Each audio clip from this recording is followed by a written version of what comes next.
ओम नमः शिवाय मोर स्नेहर छात्र छात्री माने दीपुसार ज्ञान यूट्यूब चैनल मु स्वागत करुछि। आज पिला माने मु हिस्ट्री ऑनर्स पिला मानन को पई गोटे सुंदर वीडियो बनैछि।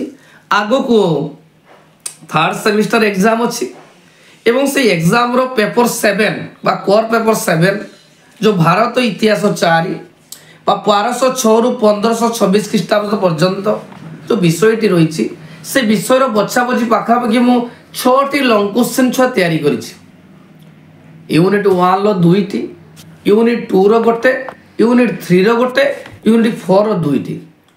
ए जो बछा बछा मु 6टी क्वेश्चन तैयारी करिछि 4टी यूनिट रु परीक्षा रे आसीबा सुनिश्चित। ओडिसा रो समस्त यूनिवर्सिटी वा विश्वविद्यालय मानकरे ए पेपर रे परीक्षा रे एग्जाम हेले ए क्वेश्चन गुडी को आसीबा सुनिश्चित। एबे पिला माने मु प्रत्येक यूनिट रो क्वेश्चन को डिस्कशन करूछि। प्रथम क्वेश्चन होला पार्श्व तारीख परंपरा। मनक जे भारत जो इतिहास रो उपादान कहले साधारणतः ताऊ तीन भाग रे विभक्त करा जे ओडला प्रत्नतात्विक, गोटे साहित्यिक आ गोटे अभिलेखकारी उपादान। कारण साहित्य बिना इतिहास केबे सृष्टि होई परिबो नै। तेणु पार्श्विक तारीख परंपरा बा सुल्तानी जुगर इतिहास जानिबा पई साहित्यिक उपादान मुख्य उत्स होची पार्श्व तारीख परंपरा। यह मध्ययुगीय इतिहास रे पुनर्गठन निमंते अनेक प्राथमिक और मौलिक उपादान मान जोगाई देछि। पिला मान मन रखिथिबो पार्श्व तारीख परंपरार जन्म नैतिला मुस्लिम शक्तिंकर भारत आक्रमण सहित 712 मसीह आरबीय मानकर सिंधु आक्रमण, द्वादश शताब्दी रे मोहम्मद गरींकर भारत आक्रमण जोगु एक नूतन अध्याय उन्मोचित होइतिला। एवं सही समय रे जो बुद्धिजीवी ज्ञानी लोक माने साहित्यिक माने परिव्राजक माने जो सुंदर सुंदर साहित्यिक लेखा लिखि जाइछन्ति तांकर उपादान कोंदी पार्श्व तारीख परंपरा। पिला माने मन रखिथिबो जे मुस्लिम शासक मानकर वर्गर मुख्य भाषा थिला पारसी एवं दिल्ली सुल्तानी शासन आरंभ होरी पार्श्व भाषार प्रवेश लाभ करितला। तेणु भारत रे पार्श्व भाषार साहित्य विकास लाभ करि परितला।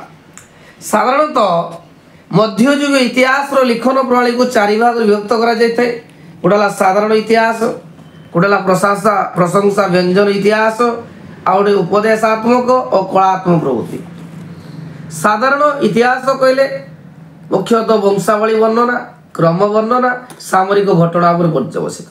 प्रशंसा व्यंजन कहले राजा, सुल्तान, सम्राट, सम्रांत वंशीय एवं सुफिसंत वा साधुसंत मानक विषय प्रशंसा करा जायता है। उपदेशात्मक इतिहास कहले एथि उपदेश छल रे अनेक शिक्षादान विषय अंतर्भुत होता है।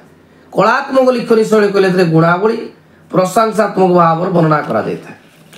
एबे पिला माने आमे जिबा जो पार्श्व साहित्य जो रहितला सुल्तानी शासन समय रे सेही पार्श्व साहित्य उपादान आमे से समय रे कला, स्थापत्य, इतिहास, कृषि, शिल्प, वाणिज्य, व्यवसाय, सभ्यता, दर्शन संपर्क रे जानि परिबा। सुल्तानी जुगर सबटर मुख्य उपादान भाव रे आमे आरबीय पार्श्व ग्रंथ गुडी गुरु पाइथौ। प्रथम पिलाला बाचनामा। मन रखताओ बाचनामा पिलामान तार लेखक होचंती नासिर उद्दीन क्वाबाचा। नासिर उद्दीन क्वाबाचा को समय अली बिन आबू बकर पार्श्व भाषा रे अनुवाद करथिले।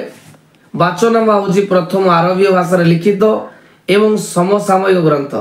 या को नासिर उद्दीन क्वाबाचा समय अली बिन आबू बकर पार्श्व भाषा रे अनुवाद करथिले। एथिरे आरबीय मानकर सिंधु आक्रमण से वर्णना करा जायछि। द्वितीय पॉइंट हला किताबुल यामीन। एटा को गुरुत्वपूर्ण पार्श्व ग्रंथ पर ख्याति लाभ करिछि।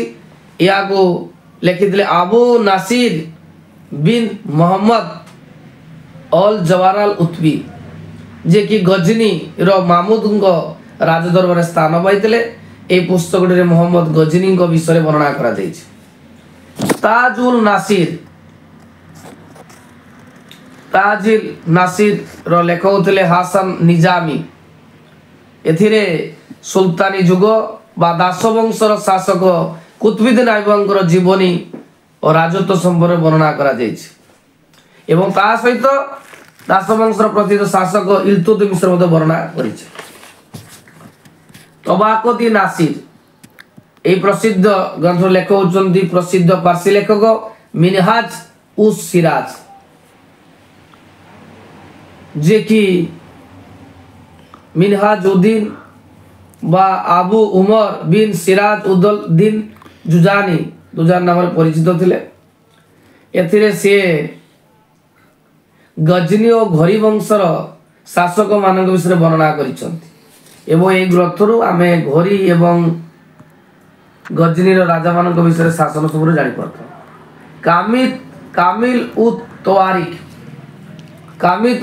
ग्रंथर लेखक हेले शेख अब्दुल हसन जे कि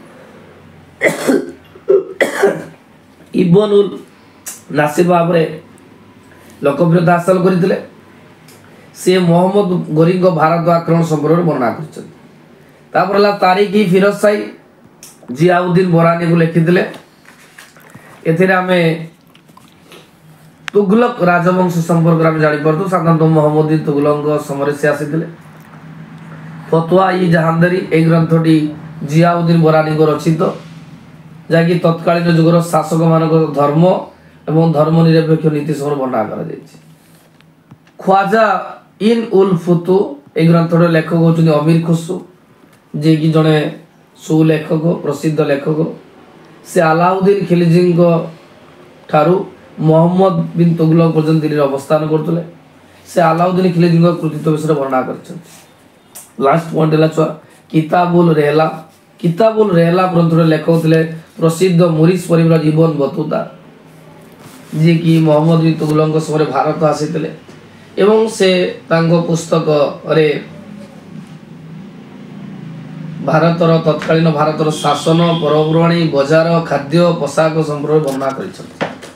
द्वितीय क्वेश्चन छुआ अछि जे देशीय इतिहास बा वर्नाकुलर हिस्ट्री केवल जे वैदेशिक विवरणी बा पाश्चात्य साहित्य गुड़ी को सुल्तानी युग संपर्क में विशिष्ट उपादान स्वरूप अटंती ता छड़ा अनेक देशीय साहित्य अच्छी जहाँ द्वारा कि आम इतिहास रचना कर समय भारत अनेक हिंदी एवं संस्कृत भाषा रे विशिष्ट ग्रंथ मान रचित होता।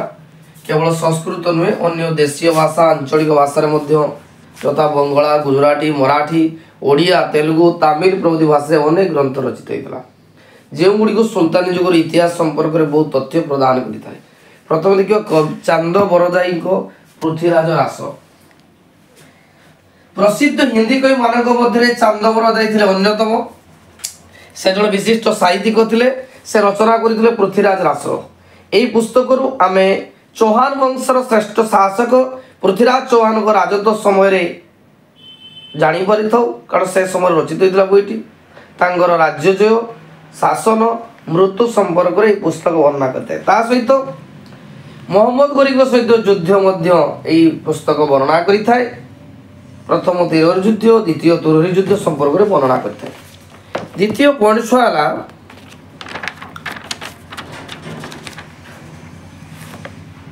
रसमाला। रसमाला हेउछि भारतर स्वदेशी इतिहास व साहित्य कृति गुड़िक मध्य अन्यतम। एथिरे तिपेरार राज परिवार समय को विषय वर्णना कर साधारणतः बंगर शासन संपर्कित विषय वर्णना कर कृति मुख्यतः बंगीय भाषार पद्य जहाँकि त्रयोदश शताब्दी बंगर शासन करुवा मुस्लिम मान संपर्क में वर्णना कर ग्रंथर आम तत्कालीन भारत सामाजिक प्रथा चाली चलनी संपर्क में धारणा पाई। राजतरंगिणी राजतरंगिणी थिला सबुठार प्रसिद्ध ग्रंथ। यह स्वदेशी इतिहास ख्याति लाभ करथिला। यह रचित कल्हण एथिरे काश्मीर राजवंश विषय वर्णना करा जायछि। तापर आसिला जय संस्कृत भाषा रचित साहित्यर गीत गोविंद।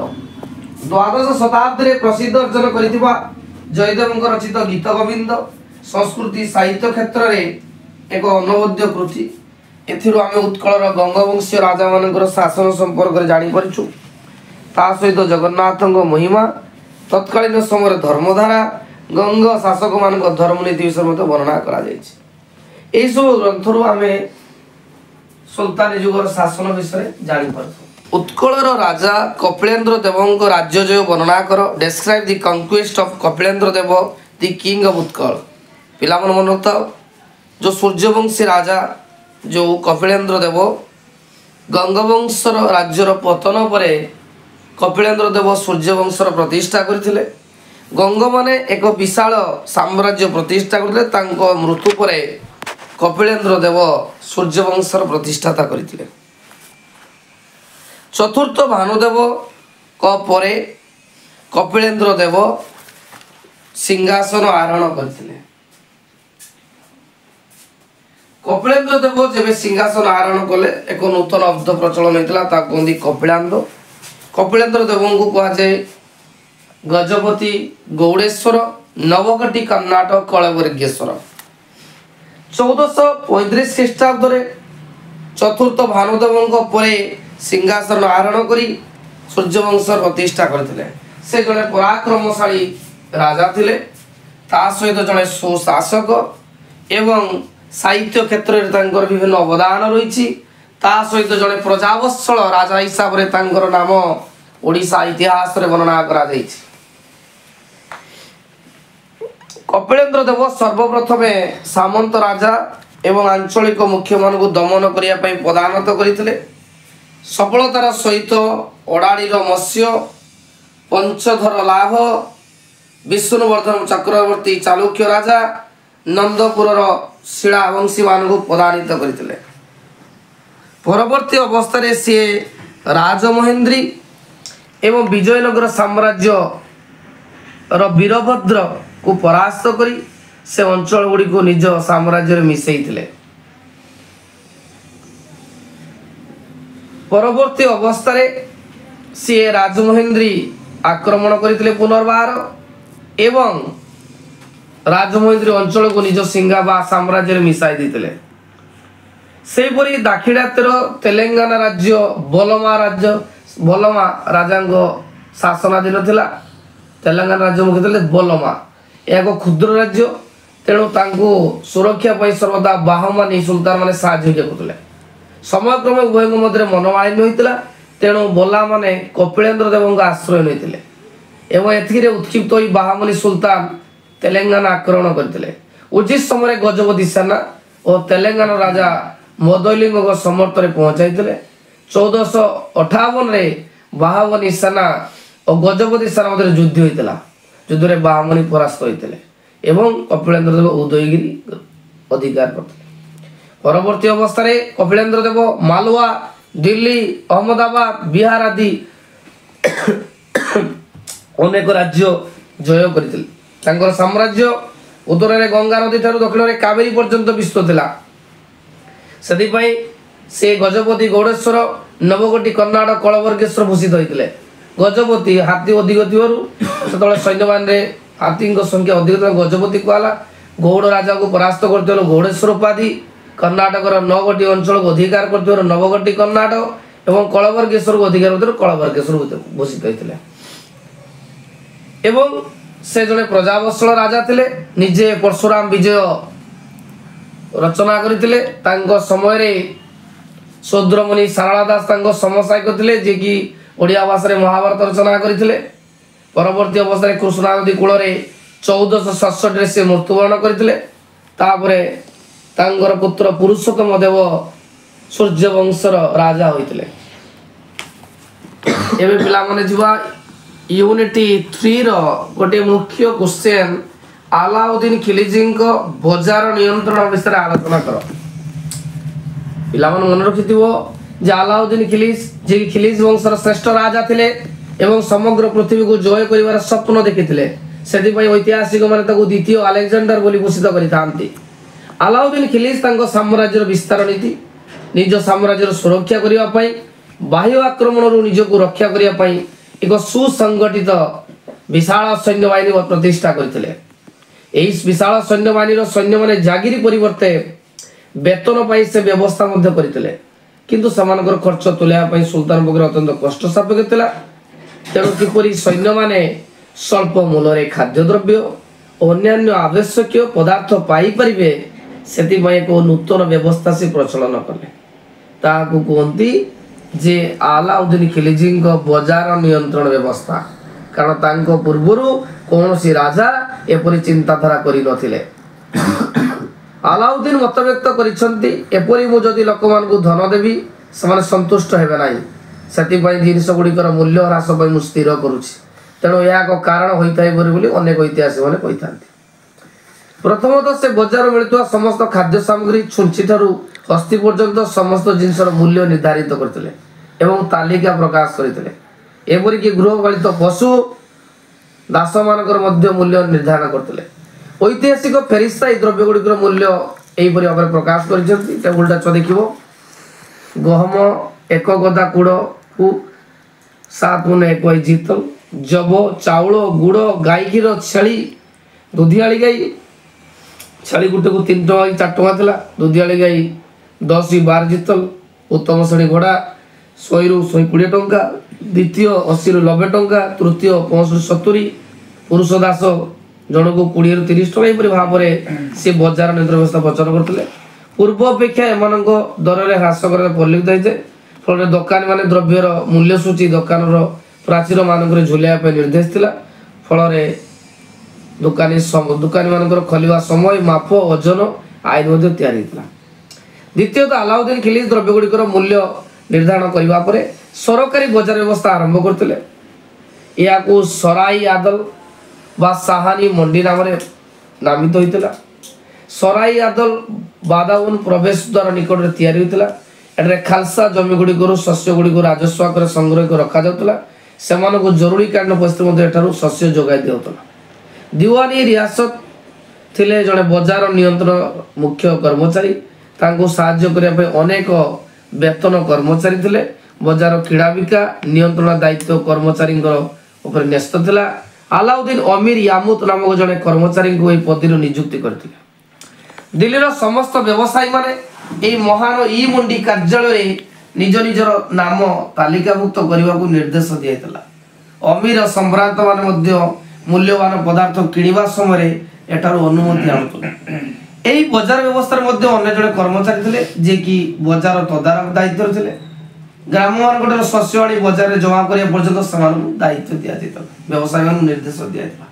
କର୍ତ୍ତବ୍ୟରେ ଯେଉଁମାନେ ଅବହେଳା କରୁଥିଲେ ସେମାନେ ସୁଲତାନ ଦଣ୍ଡ ମଧ୍ୟ କରୁଥିଲେ। ତୃତୀୟତଃ ଅନେକ କଠିନ ଦଣ୍ଡ ପ୍ରଥା ଏହି ବଜାର ନିୟନ୍ତ୍ରଣ ପାଇଁ ପ୍ରଚଳନ କରାଯାଇଥିଲା।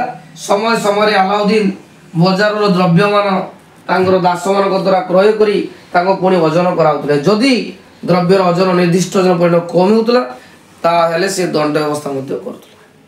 ଆଲାଉଦ୍ଦିନ ଖିଲଜୀଙ୍କ ବଜାର ନିୟନ୍ତ୍ରଣ ସଫଳ ଥିଲା ନା ସାଧାରଣତଃ ସୈନ୍ୟମାନେ ବହୁତ କମ୍ ଦାମରେ ଜିନିଷପତ୍ର କ୍ରୟ କରୁଥିଲେ। ଫଳରେ ସେମାନଙ୍କର ଜୀବନ ଖୁସିରେ କାଳାତିପାତ କଲା।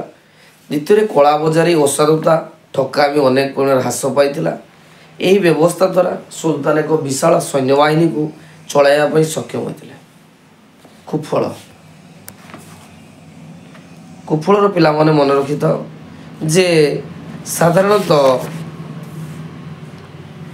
ଆଲାଉଦ୍ଦିନଙ୍କ ଦ୍ୱାରା ପ୍ରଚଳିତ ଏହି ବଜାର ବ୍ୟବସ୍ଥା ସବୁଆଡ଼େ ପ୍ରସାର ଲାଭ କରିପାରୁନଥିଲା।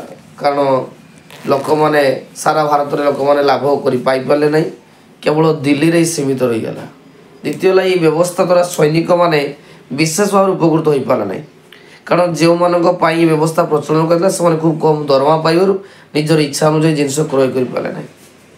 ସାଧାରଣତଃ ହିନ୍ଦୁମାନେ ଏହି ବ୍ୟବସ୍ଥା ଦ୍ୱାରା ବିଶେଷ ଲାଭବାନ ହୋଇପାରୁଥିଲେ। ଲାଷ୍ଟ ପଏଣ୍ଟ, ବଜାର ନିୟନ୍ତ୍ରଣ ଅଧିକାରୀମାନଙ୍କ ବ୍ୟବହାର ଅତ୍ୟନ୍ତ ନିର୍ମମ ଓ ନିର୍ଦ୍ଦୟ ହୋଇଥିବାରୁ ପ୍ରଜାମାନେ ଅତ୍ୟନ୍ତ ଭୟ ଓ ଆଶଙ୍କାର ସହିତ ଅତିବାହିତ କରିବାକୁ ଲାଗିଲେ। ଏବେ ପିଲାମାନେ ୟୁନିଟ୍ 4ର ସବୁଠୁ ଭଲ କ୍ୱେଶ୍ଚନ୍, ବଛା କ୍ୱେଶ୍ଚନ୍ ଯେଉଁ ନାନକଙ୍କର ଜୀବନୀ ଆଉ ବାଣୀ ଆଲୋଚନା କରୁଛି। ନାନକ ଆଉ କବୀର ଏ ଦୁଇ ଜଣଙ୍କ ବିଷୟରେ ମୁଁ ଆଲୋଚନା କରିବି। ଆଗେ ପିଲାମାନେ କବୀରଙ୍କ ବିଷୟରେ ଆଲୋଚନା କରୁଛି, କାରଣ ସମସ୍ତେ କବୀରଙ୍କୁ ଜାଣିଥିବ। ଭକ୍ତି ଆନ୍ଦୋଳନର ମୁଖ୍ୟ ପୁରୋଧା ଥିଲେ କବୀର, ଯିଏକି 1440ରେ ବନାରସରେ ଜନ୍ମଗ୍ରହଣ କରିଥିଲେ। ତାଙ୍କ ମା ତାଙ୍କୁ ଜନ୍ମ ଦେଇ ଗୋଟେ ପୁଷ୍କରଣୀ ଗୋଟେ ଛାଡ଼ି ଯାଇଥିଲେ ଏବଂ ମୁସଲମାନ ଦମ୍ପତି ନିରୁ ନିମା ତାଙ୍କର ଲାଳନ ପାଳନ କରିଥିଲେ। ପିଲାମାନେ ମନେ ରଖିଥାଅ ଯେ ନାନକ 1440ରେ ଜନ୍ମଗ୍ରହଣ କରିଥିଲେ ଏବଂ 1518ରେ ମୃତ୍ୟୁବରଣ କରିଥିଲେ ଏବଂ ମୁସଲମାନ ଦମ୍ପତି ନିରୁ ଆଉ ନିମାଙ୍କ ଦ୍ୱାରା ଲାଳନ ପାଳନ ହୋଇଥିଲେ। ଯୁବକ ଅବସ୍ଥାରେ କବି ରାମାନନ୍ଦଙ୍କ ବାଣୀରେ ଆକୃଷ୍ଟ ହୋଇଥିଲେ, ଫଳରେ ତାଙ୍କର ସେ ଶିଷ୍ୟତ୍ୱ ଗ୍ରହଣ କରିଥିଲେ। କବି ହିନ୍ଦୁ ଏବଂ ଇସଲାମ ଧର୍ମର ମୂଳ ତତ୍ତ୍ୱ ବିଷୟରେ ଅଧିକ ଚର୍ଚ୍ଚା କରିଥିଲେ। ତାଙ୍କର ଶିଷ୍ୟମାନଙ୍କୁ କହୁଥିଲା କବିର ପନ୍ଥୀ ଏବଂ ସେ ଯେଉଁ ତାଙ୍କର ବାଣୀ ଗୁଡ଼ିକ ଯେଉଁ ପୁସ୍ତକ ଲିପିବଦ୍ଧ ହୋଇଥିଲା ସେ ପୁସ୍ତକ ବିଜକ ନାମରେ ନାମିତ ଏବଂ ତାଙ୍କର ଭଜନାବଳୀ ଗୁଡ଼ିକୁ ଦୋହା ମଧ୍ୟ କୁହାଯାଏ। ସେ ସରଳ ହିନ୍ଦୀ ଭାଷାରେ ନିଜର ଭଜନ ଗୁଡ଼ିକୁ ପ୍ରଚାର କରୁଥିଲେ, ତାକୁ ଦୋହା କୁହାଯାଉଥିଲା ଏବଂ 1518ରେ ସେ ମୃତ୍ୟୁବରଣ କରିଥିଲେ। ତାଙ୍କର ବାଣୀ ପିଲାମାନେ ତ କବିଙ୍କ ବାଣୀ ଅତ୍ୟନ୍ତ ସରଳ ଥିଲା। ପ୍ରେମ ଥିଲା ତାଙ୍କ ବାଣୀର ମୁଖ୍ୟ ନୀତି। ପ୍ରେମ ମାଧ୍ୟମରେ ସମସ୍ତ ମାନବ ଜାତିକୁ ଏକତ୍ରିତ କରିହେବ ବୋଲି କବିର ଉପଦେଶ ଦେଉଥିଲେ। ସେ ହିନ୍ଦୁ ଏବଂ ମୁସଲମାନ ମାନଙ୍କୁ ମଧ୍ୟରେ ଥିବା ହିନ୍ଦୁ ଓ ଇସଲାମ ଧର୍ମର ଥିବା ଅପରାଧକୁ ଘୃଣା କରୁଥିଲେ। ଏଗୁଡ଼ିକ ମଣିଷକୁ ଏକତା ସୂତ୍ରରେ ବାନ୍ଧିବା ପାଇଁ ବିଫଳ ହୋଇଥାଏ। ତେଣୁ ପ୍ରେମ ହିଁ ଏକମାତ୍ର ମାଧ୍ୟମ ଯାହା ମଣିଷକୁ ଏକତ୍ରିତ କରିବା ଦିଗରେ ସହାୟକ ହୋଇଥାଏ ବୋଲି ସେ କହିଥିଲେ। ଦ୍ୱିତୀୟ ପଏଣ୍ଟ ହେଲା ଈଶ୍ୱର। ଈଶ୍ୱର ଥିଲେ କବିଙ୍କ ଧର୍ମର କେନ୍ଦ୍ରବିନ୍ଦୁ। ସେ ବିଭିନ୍ନ ନାମରେ ଡାକୁଥିଲେ। କବିଙ୍କ ମତରେ ଈଶ୍ୱର ହେଉଛନ୍ତି ରାମ, ରହିମ, ଗୋବିନ୍ଦ, ଆଲ୍ଲାହ, ବ୍ରହ୍ମା, ଖୋଦା ଏବଂ ହରି ପ୍ରଭୃତି। କବିଙ୍କ ନୀତିବାଣୀ ମଧ୍ୟରେ ଗୁରୁକୁ ଶ୍ରେଷ୍ଠ ପ୍ରଦାନ କରାଯାଇଛି। ଗୁରୁ ହେଉଛନ୍ତି ଈଶ୍ୱରଙ୍କ ଅବତାର। କାରଣ ରାମାନନ୍ଦଙ୍କ ସଂସ୍ପର୍ଶରେ ଆସିବା ପରେ କବିରଙ୍କର ଏହା ହୃଦ୍ବୋଧ ହୋଇଥିଲା। ନେକ୍ସଟ ହେଲା ଭକ୍ତି ମାର୍ଗ। ଯେ କବିର ଭକ୍ତି ମାର୍ଗ ଥିଲା କବିଙ୍କର ମୁଖ୍ୟ ନୀତି। ମନରେ ଈଶ୍ୱର ପ୍ରତି ଗଭୀର ଭକ୍ତି କରି ତାଙ୍କୁ ପ୍ରାର୍ଥନା କଲେ ସେ ପ୍ରାପ୍ତ ହୋଇଥାଏ ବୋଲି ସେ କହୁଥିଲେ। ମନର ପବିତ୍ରତା ଏବଂ ଈଶ୍ୱରଙ୍କର କରୁଣା ଦ୍ୱାରା ଏବଂ ଈଶ୍ୱରଙ୍କୁ ମନୋନିବେଶପୂର୍ଣ୍ଣ ପ୍ରାର୍ଥନା କଲେ ମନୁଷ୍ୟ ଲାଭ ପାଇଥାଏ ବୋଲି ସେ କହିଥିଲେ। ମୁକ୍ତି ଥିଲା କବିଙ୍କ ଅନ୍ୟତମ ବାଣୀ। କାରଣ ଜୀବନ ଏବଂ ମୃତ୍ୟୁ କଳୁ ରକ୍ଷା ପାଇବାର ଅନ୍ୟ ନାମ ହେଉଛି ମୁକ୍ତି। ତା ଛଡ଼ା କବିର ମଧ୍ୟ ଜାତି ପ୍ରଥାର ଘୃଣା କରୁଥିଲେ।